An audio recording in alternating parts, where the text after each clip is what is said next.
So I wanted to canter him on line, but before we can canter, he needs to back away from me, and then I need him to walk, to step forward with balance. So I couldn't get him to back away. He, instead of backing away, would try to bolt towards me and even past me. And once he got away, once he took the rope and took off.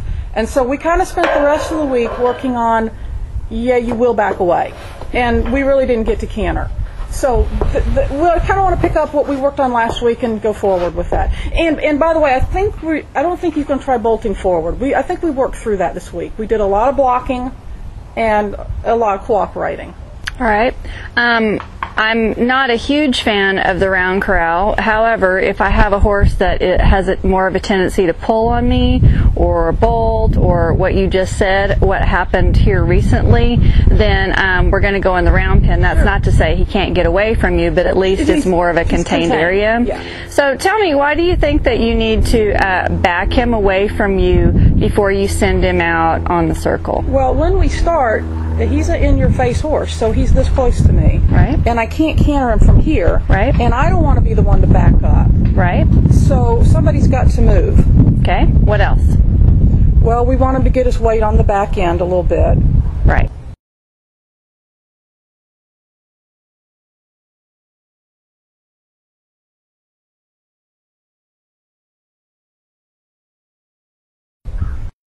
One of the things that I was noticing whenever you were doing your change of direction is that you're having him kind of sort of do a circle around and then head off the other direction. And you can do that. The other thing that you can do is implement your one rein stop in there online by asking him to disengage his hindquarter when his hind foot is behind his tail or right at his tail, because that's when it's getting ready to leave the ground, right? So at that point, let's say you're going to the left. So you've got your lead out hand on your lead rope, but you're going to take your right hand and you're going to do kind of a bump when that foot is getting ready to leave the ground, and then that way you're going to disengage the hindquarters. That is your one rein stop from being in the saddle. When you send him out, it's a direct rein, right? It's a direct rein. And the direct rein talks to what part of his body? Forehand. Right, exactly. And so then whenever you turn that into an indirect rein, that moves what part of his body? The hindquarters. Right, the hindquarters. So you don't want to get it into a pulling match, because he can definitely outpull probably the entire neighborhood on the end of the lead rope. So you want this foot to go ahead and cross in front of the other foot. That is your indirect rein. Okay. That is your emergency stop. You want a canter? I don't mind trying. Okay. Post him into it. Okay, we can try. Come on, sweetie.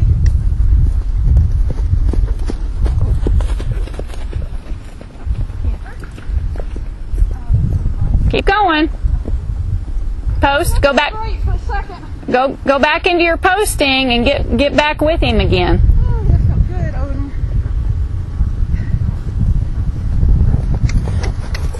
Lift up on your inside rein a little bit when you're asking. Oh, that's good. Okay, so I'd like to see you lift up your inside rein a little bit more. I'd like to see more on this side of his backbone. Now, I'm not saying all the way over to where it's utterly apparent. I'm just saying a little bit. And then when you bump him, don't bump him with both legs. Bump him with this leg. Got it. Okay. Okay, you're almost kind of telling him to go, but not to go. You got to convince yourself first. I understand. Am I supposed to trot or am I supposed to canter, and how long am I supposed to canter? So you got to get it in your mind as far as, let's say he starts to canter right here. Yeah. Do you already have in your mind where you're going to go? No. No. So that's the first thing you need to do. It may be from here to the gate. Yeah. I don't care. But then it needs to be from here to the gate. Okay? But you're the one that's going to have to decide, we're going to go from here to there. Okay? But you need to already have in your mind where your stopping point is kind of going to be. Okay. Let's try that, Odin. Okay. My dear. Yeah! That helped a lot. That was much better. Before you had no focus. You're kind of scattered, and if you're scattered, he's going to be scattered. That helped a lot. That looked so much better. So much better. Yeah. Okay, Looks- good. We got some good things to work on this week. Good deal. Whew. Alrighty then. Do you have time to do a bath? Yeah, we can do a bath. He can do it now. Let's do it.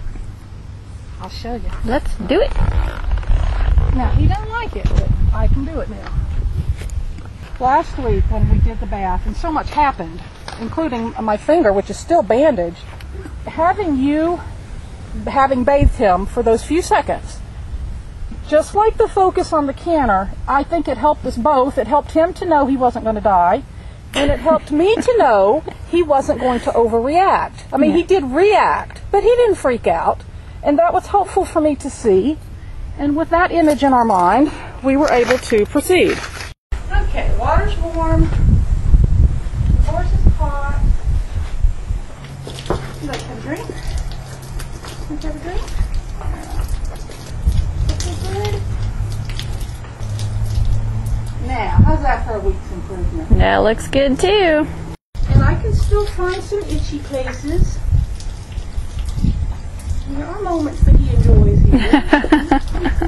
Not so bad. To me, that is a huge accomplishment of the summer. Right. I'm quite happy with that. And we will stop while we're ahead.